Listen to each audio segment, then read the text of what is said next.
Meanwhile, Leon, in a dark and shady room, together with two other men, was plotting an offensive move. With him were Dante and another man named Daniel, curly-haired, with dark skin, and on his neck a tattoo of a cross, a forbidden symbol in 2076. Any form of religion or religious symbolism could condemn you to extremely severe punishments, one of them being mandatory mental reformation. Leon spoke. "Dante, Daniel, I would like to make a proposal, but first..." He clapped his hands, and two extremely beautiful women appeared with a bottle of wine and 3 glasses. Dante took a sip of wine and said, "Good. I think this is the first quality thing I've drunk in your dump of a place." Daniel looked at Dante and said, "Dante, your tongue should find peace. You are a troubled spirit, thrashing in an ocean of sins." Leon looked at them, put his pen down, and said, Okay, enough you two, that's not why I called you." Dante looked at him and asked, "Then why did you call us?" Leon smiled like a psychopath, as we had come to expect from him, and said, "Because I want to take down the source." Dante looked at him seriously, then burst out laughing. "I knew it. I hit you too hard a few days ago. Your brain left your head and went straight up your ass." Daniel also spoke. "Leon, the source is indeed heretical, an insult to God. It violates free will and forces submission and worship." Dante said, "Perfect, another suicidal idiot. Have you both lost your minds?" Leon, with a gesture to calm down, said, "Calm down, Dante. Since when are you a scared cat? Want a girl to relax you a bit?" Dante replied, "Leon, out of all the stupid things you've done, attacking the source will be the last one. Trust me, even you can't be that stupid." Leon, with a horror movie smile, said, "Wanna bet?" Meanwhile, Zayden, together with Elaris, were watching the city from the balcony of the Source Tower. The silence was oppressive. Zayden, after his fight with the Source's avatar, and after brutally beating Enzo, remained silent. Elaris spoke first. "So, Zayden, now that you're level 6 and have regained your freedom, what are you going to do?" Zayden looked at her and asked, "Freedom? You know very well that's a lie." Elaris immediately replied, "No, it isn't. Maybe you don't trust the Source, but she never lies." Zayden responded, "Really? What about what we learned as kids, about augmentation levels 1 to 5? What about everything we were taught about Earth, planets, life in general? Sorry, but I don't believe a word of it. I'm even expecting someone to attack me from behind right now." Elaris, slightly irritated, said, "Zayden, if the Source wanted you dead, you would already be dead." Zayden no longer believed anything. Probably she's just playing, watching the rest of us like insects. Elaris sighed heavily, already tired of the situation. "Look at the good part. You're not being attacked anymore. You could even be with the girl you kissed, although..." "Although what?" Zayden asked, curious. Elaris looked at him and replied, "Maybe you should know she isn't exactly what she seems, your new girlfriend." At her home, Aelira stepped out of the shower, wearing only a towel, looking out the window toward the city. Moonlight was present, but weak compared to the overwhelming artificial illumination of the metropolis.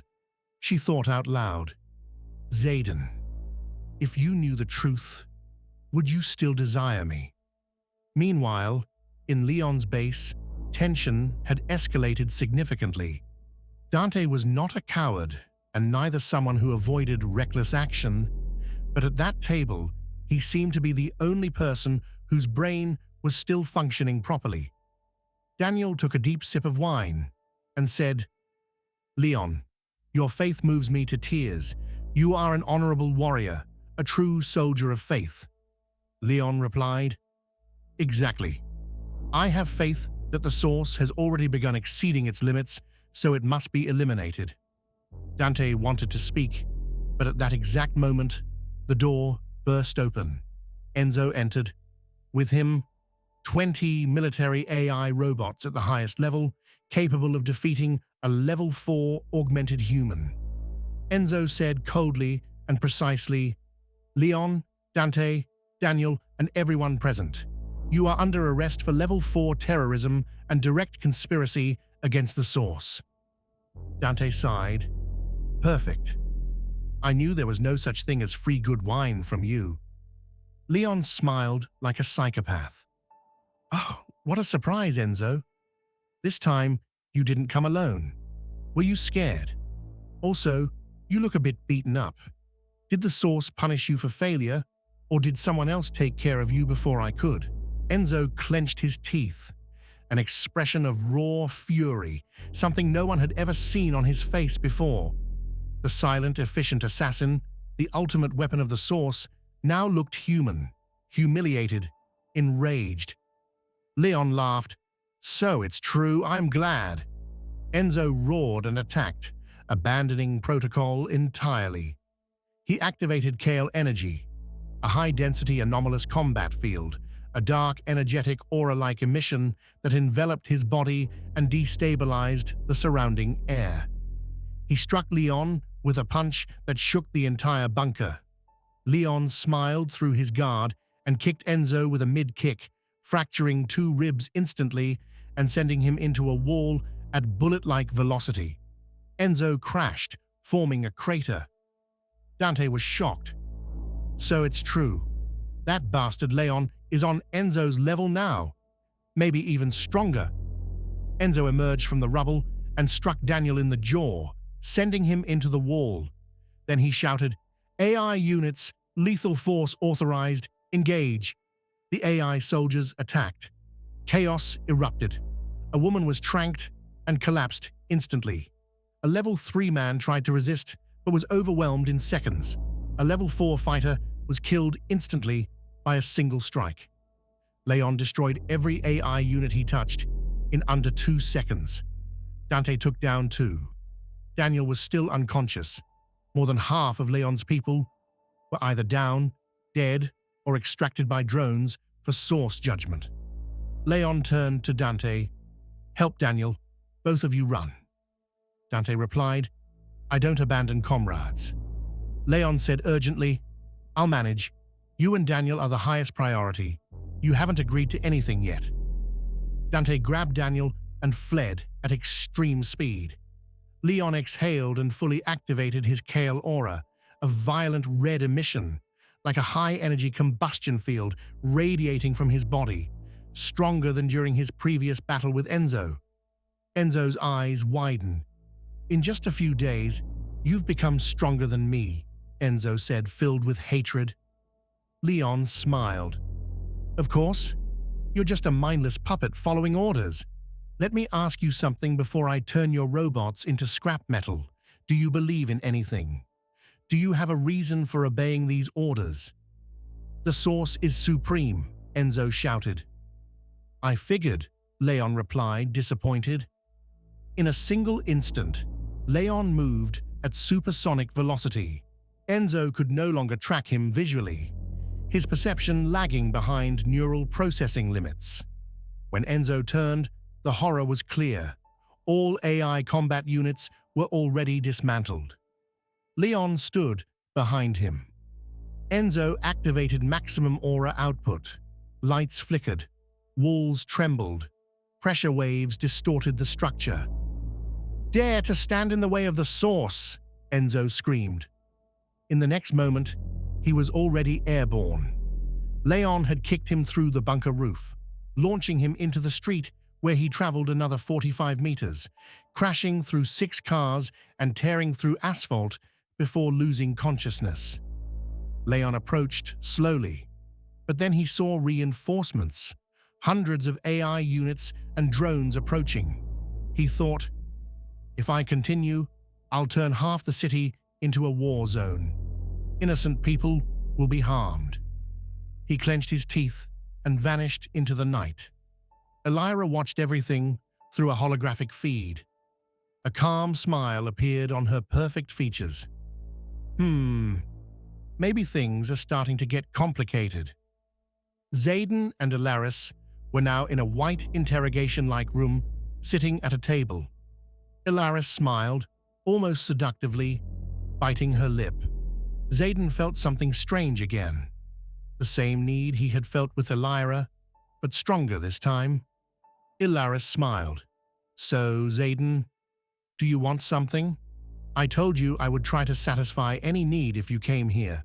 Zayden replied seriously, voice slightly trembling. Elaris Zenith, tell me why we are surrounded by a cliff. And more importantly, why beyond that cliff there is nothing. Elaris asked calmly, Zayden, do you know how big this city is and how many people live in it? About 7 million people and 2,000 square kilometers, Zayden replied. Very good, she said. And did you calculate how far you traveled in a straight line by car? Zayden replied, irritated. About 700-800 kilometers straight line, and then I circled the cliff edge in 18 hours at around 280 kilometers per hour. Very good, Zayden, she said, playing with her hair. Zayden slammed the titanium-reinforced atomic lattice table with his palm. Carefully enough not to destroy it completely, but enough to deform it under localized force stress. You're mocking me. I don't care about your math test. Elaris replied, No. The truth is, we don't fully possess this information, but I can tell you the basics. Anything, Zayden snapped. The truth is, what you saw is what we also know. There is nothing beyond this surface. But information about Earth, a round world, the outside world, history, everything you learned, even if censored or incomplete, is real. Zayden hit the table again, enraged. Impossible. Lies. It makes no sense. How can both realities exist at once? Elaris replied calmly. I know. Our scientists are working on it. But it is all real. The source likely knows more. But it said, we are not ready for some answers. It is actively reconstructing reality. Every day it expands usable surface area by 1 kilometers in all directions, while 10 meters collapse daily, leaving 990 meters stable and usable. Zayden felt like he was about to explode with rage. So, it builds our reality, and if tomorrow the source is destroyed? Elaris' expression shifted instantly from flirtation to extreme seriousness. Then every day, 10 meters would shrink, and about twice a year, there are abnormal days where over 3 kilometers collapse. Do you know how long until the city is consumed? Zayden looked at her in horror. About 80.3 years. Exactly, she said sadly. In roughly 80 years, if the source disappears, everything falls into chaos and everyone dies. Level 1 augmented individuals easily live over 100 years, and someone like you could have over 300 years ahead. Your friend Lucien might still have 120 years left. Zayden asked, So if I destroy the source, I condemn everyone to death? Precisely, she answered. You wanted answers. I gave you everything we know. The source must keep the city stable and the world calm. Do you realize what would happen if people found out? Do you understand the chaos? Zayden clenched his teeth. Yes, I understand. Did Aelira know? Elaris lowered her head. Yes. Zayden stared at Elaris for nearly 10 seconds. The tension in the room had already gained a physical density, as if it could be touched. Finally, Zayden spoke. Elaris, let me contact Aelira. Right now. Elaris looked at him carefully. Zayden, you're emotionally unstable at the moment. I would recommend… Elaris, please. Zayden interrupted. Something in his tone had changed. The violent, furious man from earlier had vanished the moment she confirmed that Aelira already knew the truth about their world. Elaris sighed softly. Fine, but please stay calm and figure things out, without mentioning that you learned anything from me. I don't want anyone believing I manipulated you. Zayden looked at her, slightly surprised by how human, almost friendly, she sounded. Fair enough. I'm not planning to fight with her anyway. I still don't trust you. That seems reasonable, Elaris replied calmly. Zayden initiated a holographic call. Aelira answered almost immediately. She was wearing only a towel, droplets of water still sliding slowly across her skin. She looked into the projection and smiled with visible relief. Zayden, I'm so happy you're alive. I'm happy to see you too, Aelira, he answered, but I'd rather see you face to face. Aelira's expression softened instantly. Of course, any time. Can you come over now? Where are you? Where are you calling from? And at that exact moment, as if personally sent by the gods of chaos themselves, Elaris suddenly appeared behind Zayden and waved at Aelira with a bright smile.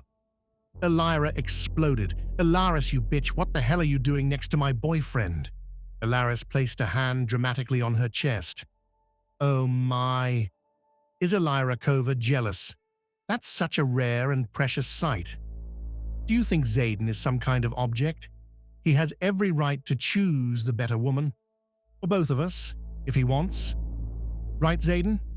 Aelira looked seconds away from tearing through the hologram itself and strangling Elaris with her bare hands.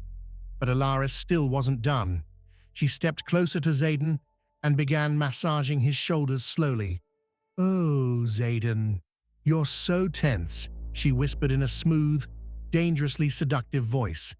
Aelira completely lost control. Zayden, already becoming familiar with Elaris's manipulative games, immediately intervened. Enough. Elaris, please leave the room. Okay, darling, Elaris replied playfully. Go sort things out with her. I'm not your darling. Now please leave. For the first time, Zayden saw Aelira consumed by pure fury. Even Elaris seemed surprised by the intensity of it. Still, this revealed two important things to Zayden. First, Aelira had not taken her zenith pill. Second, she genuinely wanted him for herself. Once Elaris finally left, Aelira immediately spoke. I saw how you let her touch you, Zayden. Did that witch do something to you? Did she take advantage of your male needs while you're vulnerable? Because if she did, I swear I'll— Enough, Zayden said firmly. Listen carefully, Aelira. I just want to see you and discuss something important. Elaris has nothing to do with this. And to make things absolutely clear, even if you saw her there, she is still my enemy. Aelira looked at him skeptically. Fine, I'm sending you the address now. Though I admit, I'm curious why a level 5 augmented woman like me suddenly has competition this close to you. The call ended. Afterward, Zayden called Elaris back into the room. Elaris, did you actually gain anything from that? Elaris looked at him for a moment before answering quietly. No, I lost. Then a faint smile appeared on her lips. But you gained something. It seems she really does care about you. Meanwhile, Leon was hiding beneath a massive transport bridge, smoking a cigarette. He contacted Dante through an ancient radio transmitter, technology so primitive that the source's surveillance systems barely even registered it. Dante. Is Daniel okay? Daniel answered instead. Brother Leon, I am well. The Lord allowed my recovery to proceed swiftly. Are you safe? Leon exhaled smoke slowly. The fuck I am. I've got at least 200 robots searching the entire city for me. Daniel's voice immediately turned judgmental. Brother Leon, your tongue spreads venom once again. Yeah, you're right, Leon replied. Now give me Dante. Dante grabbed the transmitter. Ha ha ha. I thought you two were finally bonding. Daniel's too good for me, Leon answered.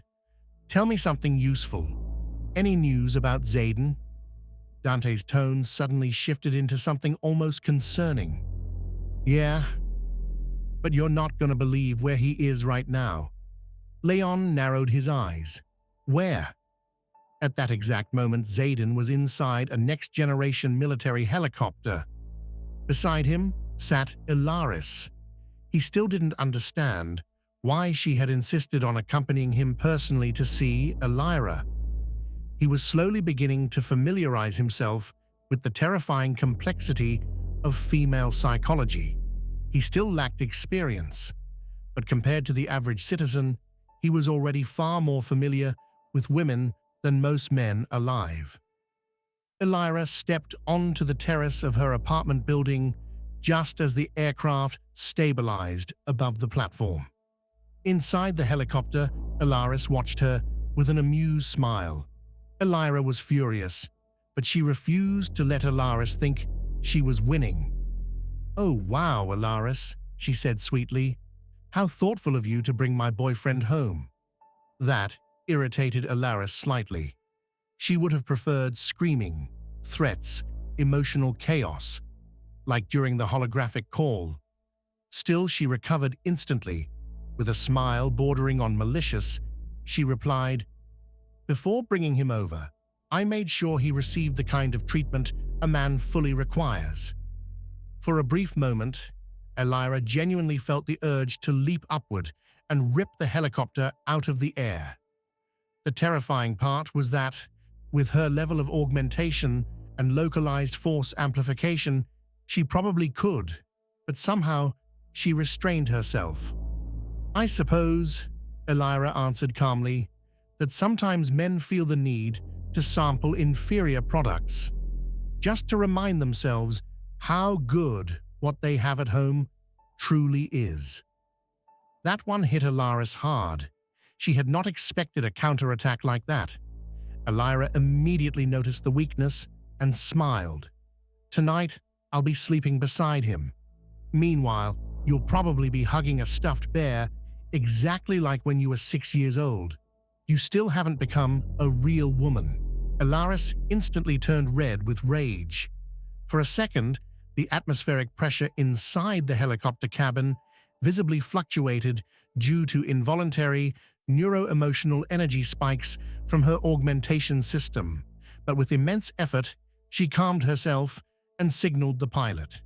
"We're leaving. Right now." The helicopter accelerated away. Zayden had watched the entire exchange in total confusion. His mind was capable of processing tactical calculations at extreme speed, but what he had just witnessed completely bypassed his understanding. "What the hell did I just watch?" he asked. "That didn't look peaceful, but it also didn't look like an actual fight." Aelira shrugged. "That's more or less how women rival each other when we stop taking Zenith. Ignore it." Zayden scratched the side of his head awkwardly.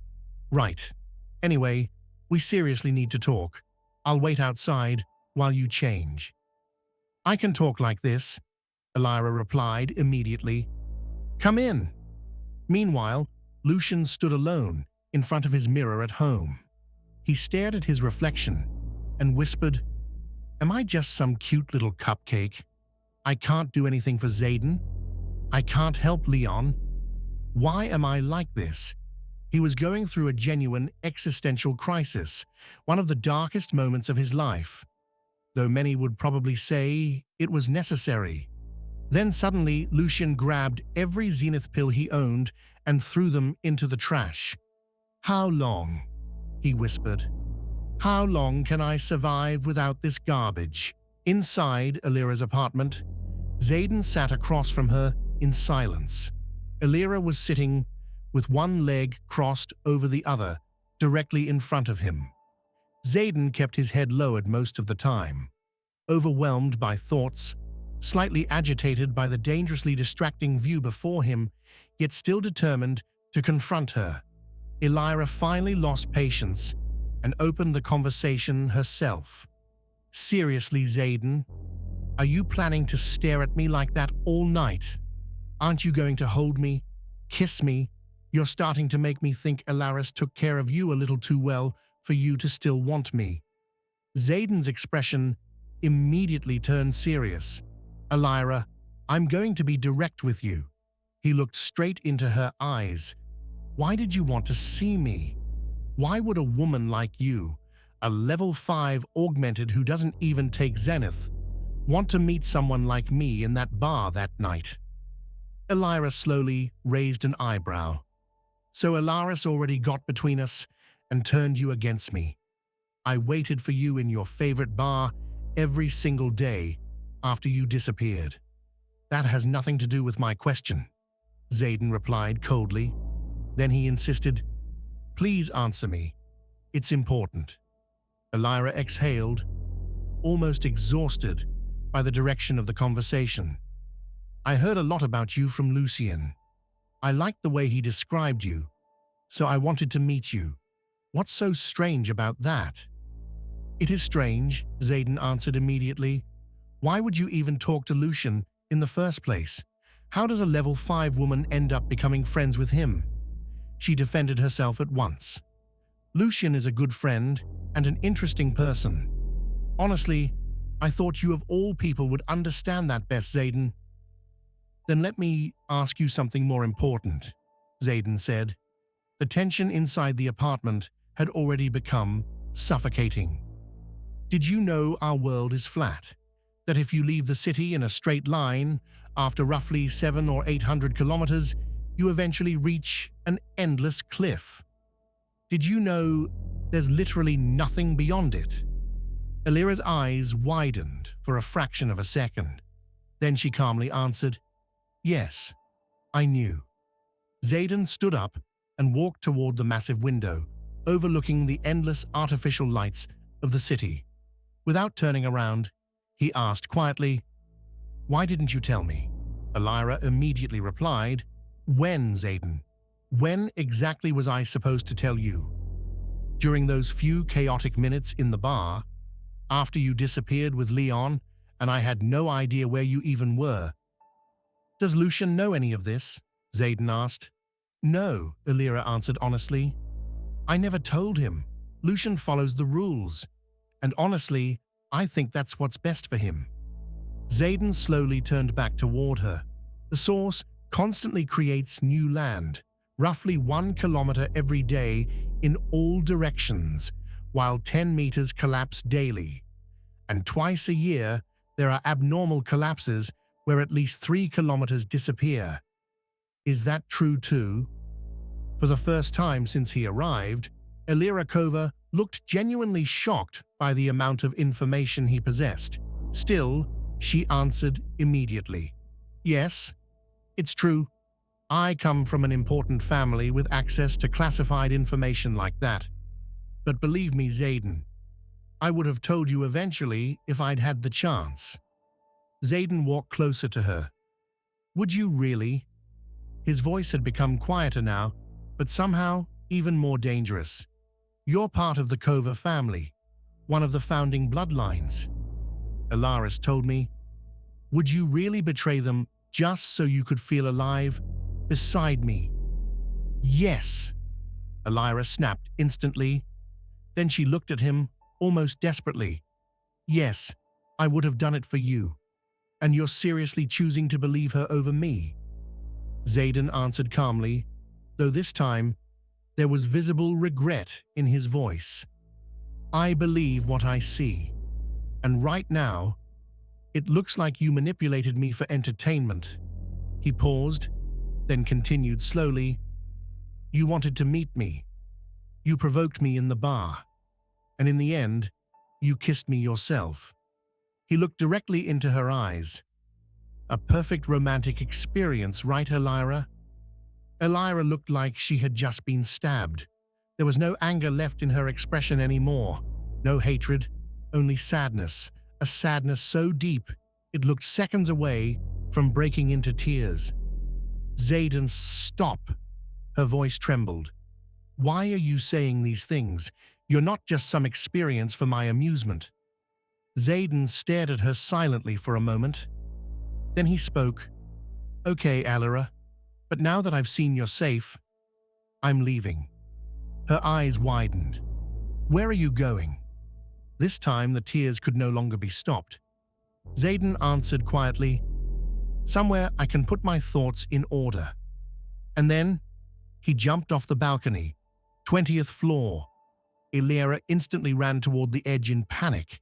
Even for a level 5 augmented human, a fall from that height could result in catastrophic trauma or even death, depending on impact dynamics and bioenhancement synchronization failure. But then she saw him below, with her enhanced vision, completely unharmed. Even more terrifying, there was no impact crater. Nothing. At the final moment of descent, Zayden had redirected Kael energy through the soles of his feet and released a compressed counterforce burst into the air beneath him, reducing the effective kinetic impact to nearly zero through localized atmospheric displacement. Aelira froze in shock. Then she whispered softly, "Level 6. Zayden has evolved this much already." Now Zayden walked through the city like a free man. He was stronger, more informed, more dangerous. At this point, he had become a living threat, both to the Source and to everyone around him. Part of him wanted to find Leon and tell him everything. But then another thought appeared. If I tell Leon, I'll only hand him ammunition for his revolution. Zayden clenched his jaw. He'll turn the entire city into chaos. And knowing him, he'll condemn all of us to death if that's what it takes for him to win. From an alley, right on the street Zayden was walking through, as if invoked by supernatural forces controlled by fate, or perhaps as a joke made by God himself, a voice echoed out, "Yo, Zayden, you should give me my car back." Zayden turned around, surprised, and looked at him. "Leon, I see you're in good shape. What about we talk somewhere more private?" Leon said directly. "And by the way, I'm serious about the car." The two of them walked off together, and Zayden told Leon everything that had happened, except for the cliff. Leon suddenly started laughing like a madman. "So you actually gave Enzo a proper beating? Good. I hit that bastard pretty hard too, but I didn't have time to finish him." Zayden could immediately sense that Leon had also evolved significantly in terms of power. It was clear he was now stronger than Enzo, meaning there were already two individuals capable of surpassing the Source's main soldier. In the Source Tower, Enzo woke up from his coma. He jumped to his feet and screamed like a wounded animal. "Leon, where are you, you worthless piece of trash? I will destroy you. I am Enzo Corvin." At that moment, Sira Evanthi entered the room. The atmosphere shifted instantly. Enzo dropped to his knees. "I submit my mind and body to the Source." Sira Evanthi looked at him with a mixture of pity and disgust. "Did I hear that correctly? You had an emotional reaction earlier, Enzo." Enzo answered with a trembling voice. "I deeply regret my actions and promise it will never happen again. I will—" He didn't finish. Sira Evanthi kicked him. A controlled strike at roughly 3% output. Enough to send him into the wall like a projectile, but precisely controlled to avoid critical injury. Enzo's eyes widened in shock. He couldn't believe it. The Source itself had struck him. "I take full responsibility for my actions," Enzo shouted desperately. "Do you wish to end my useless existence? I do not deserve the touch of the Source." Sira Evanthi looked at him coldly. "Disgusting. You've become repulsive lately, Enzo. First Zayden, and now Leon. One of them will replace you." Hearing this, Enzo raised his voice, trembling with fear and desperation. "No, that's impossible. I will become stronger. Things will not stay like this." Syra Evanthe looked at him again. You're pathetic. Then she left the room, leaving Enzo drowning in rage, shame, and fear, though not fear of death. Enzo could accept dying for the Source. What he could not accept was the idea that the Source itself might prefer one of the terrorists over him. Zayden and Leon arrived at the apartment where Dante and Daniel were hiding. "Who did you bring me to meet this time?" Zayden asked. Leon smiled. "Zayden, you're about to become part of the strangest group you've ever encountered in your life." Leon slammed his boot into the apartment door, blasting it open with enough force to make the entire frame shudder like thin scrap metal under a plasma impact. Zayden looked at him and smirked. "Now that's more like you. You actually scared me earlier when you knocked politely on Ayumi's door." Leon's expression darkened instantly. Ayumi deserved special treatment. I'll never forgive Enzo for what he did. Then Dante's voice suddenly echoed through the apartment. "You fucking idiot. Why do you always have to do that every single time you enter a place?" Leon reacted as if the question itself was completely meaningless and immediately redirected the conversation. "Zayden, these are Dante and Daniel. You introduced us like we're friends," Dante said dryly. "We are brothers, brothers of faith," Daniel declared with overflowing excitement. Zayden studied both of them carefully. He could feel it immediately. Both were level 5 augmented humans, and dormant Kale energy rested inside their bodies like sealed cores waiting to awaken. At that moment, a thought crossed Zayden's mind. Leon was gathering far too many dangerous people around him. The group sat down at the table, and Leon immediately got to the point. "Here's the situation. My base is destroyed. I lost 70% of my offensive power. 12 level 3 augmented soldiers are dead, and 7 were captured and dragged back to the Source. I also lost 4 level 4 soldiers." Nobody interrupted him. The silence in the room became heavy. Then, after Leon finished speaking, Dante leaned back slightly before talking. "Leon, after tonight, I think the alliance between our factions should become official. I'm stepping down as leader, and my men are yours." Daniel immediately followed. "All the brothers of faith will support Leon." Zayden stayed silent, but he understood something very clearly in that moment. Leon had become truly dangerous now. Leon smiled slowly, like an absolute psychopath moments away from enjoying a massacre. "Perfect. Still, I'm shocked you'd actually give up your position as leader, Dante," Dante answered with the exact same savage grin. "It's natural. You're stronger than me now, but I'll keep challenging you whenever I get the chance. One day, I'll take the position back." Daniel then turned toward Zayden. "What's your motivation?" The instant he asked that, the room went completely silent. Both Leon and Dante fixed their eyes on Zayden. Zayden frowned slightly. "I don't understand the question." "Motivation for what?" Daniel answered calmly. "Simple. I fight for my faith, because this system violates the ideals chosen by God too much to deserve existing anymore. Dante fights because the system murdered his parents and stripped his family of their noble status. Leon fights because—" Daniel gave a small laugh. "Well, you know Leon, but you?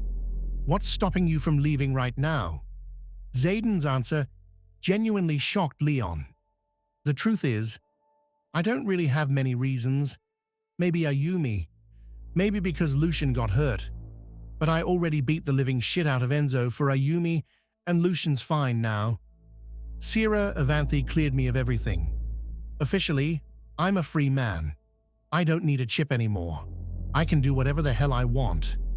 Leon stared at him carefully before speaking. "Zayden, are you saying you're backing out?" After everything that happened, you still don't want to continue this fight? Ayumi lost her life because of you. Zayden answered without hesitation. And for that, I humiliated Enzo so badly, his soul probably still twitches when he remembers it. Believe me, I would have finished the job if the Source hadn't stopped me. But now, what reason do I have left to fight? I got the revenge I wanted, and Daniel's right.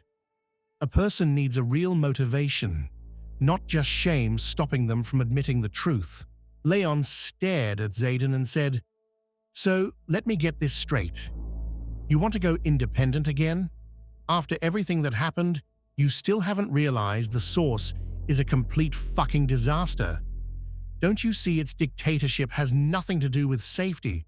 It's just control, manufactured paranoia. They hunted you down because you defended Lucian from the robots. They executed Ayumi because she helped me remove the chips. They've been coming after me for absolutely nothing ever since the beginning. And now they destroyed my base and attacked Dante and Daniel just because they came to talk to me." Zayden listened to Leon until he finished, then answered calmly, "Yes, you're right that the Source isn't perfect." "Not perfect," Leon exploded, losing his patience completely. "The Source isn't perfect. It's a totalitarian pile of shit that doesn't even allow us to be human. No love, no morality, no real friendship, no physical affection, no religion. And yet we treat it like it's some kind of fucking god." He stepped closer, eyes burning. "Do you even realize how rotten this entire system is, Zayden?" Daniel slowly extended one arm dramatically, with his head lowered, like Baldwin IV of Jerusalem standing before a doomed crusade. "Enough, Leon. Your friend Zayden made himself clear. He isn't against us, but he isn't with us either. All we can do is hope our interests align along the way." Leon turned toward Daniel immediately. "Shut up, Daniel. You don't understand." Then he looked back at Zayden with deadly seriousness. "Zayden, if you walk out that door, you're telling me you're still undecided. Do you understand what that means in the middle of a war?" Zayden slowly stood up. "I understand perfectly." Then he turned around and walked out of the apartment. The instant the door shut behind him, Leon slammed his palm into the metal table so hard the entire thing crumpled apart, like its molecular structure had given up resisting him. Dante smiled faintly. "Looks like your friend has seen too much these last few days." Leon snapped toward him, fury written across his face. "What the hell is that supposed to mean?" Daniel answered instead. "That's the look of a tired soldier, not a coward retreating from battle. I'll pray for him." Leon exhaled slowly. "Maybe you're right. I just hope Zayden comes back to his senses soon." Outside, Zayden walked through the streets, watching people drinking in bars, clothing stores filled with unbelievably beautiful women shopping beneath neon lights, parks where old men sat together, playing chess and talking peacefully beneath artificial trees, glowing softly in the evening haze. The world wasn't perfect, but he couldn't condemn everyone in it to certain destruction. At that exact moment, Elaris appeared in front of him. She was dressed casually, yet somehow looked just as devastatingly beautiful. She wore a red top and a short futuristic skirt that shimmered faintly beneath the city lights. In her hair was a flower-shaped luminous clip, emitting a soft glow like bioluminescent plasma. Zayden looked genuinely surprised to see her, especially dressed like that. "Elaris, what are you doing here?" "I went out for a walk," she replied casually. "But what about you? Why aren't you with Aelira?" "I needed some time to clear my head."